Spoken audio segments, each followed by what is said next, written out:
Chaque fois que son mari l'appelle pour prendre de ses nouvelles lors d'un voyage d'affaires, la femme panique et va aux toilettes pour répondre à l'appel. Je n'aurais jamais pensé que cette fois-ci, elle serait exposée. Mary était toujours en conversation vidéo avec son mari.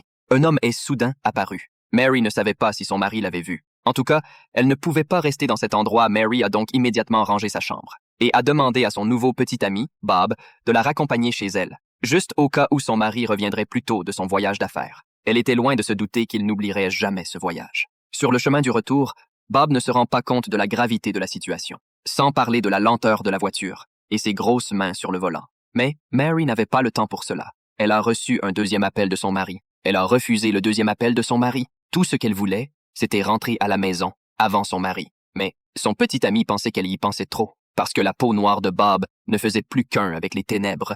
Il ne pensait pas que le mari de Mary l'avait vu sur la vidéo, en écoutant la déclaration pleine d'assurance de Bob, et Mary a dit qu'il était trop intelligent pour elle. Ils se sont alors rendus compte que la voiture était tombée en panne d'essence. Ils se sont rendus à une station-service proche pour faire le plein. Bob ne s'est pas rendu compte que le réservoir avait été trafiqué. Au même moment, Mary a été surprise de constater que la supérette était vide. Et derrière la caisse enregistreuse, il y avait une tache de sang juste derrière la caisse. Elle s'est alors rendue compte que quelque chose n'allait pas et a envisagé de partir. Mais soudain, une balle l'a touchée à l'épaule. Avant qu'elle n'ait pu se remettre de sa panique, une autre balle l'a touchée. Balle l'a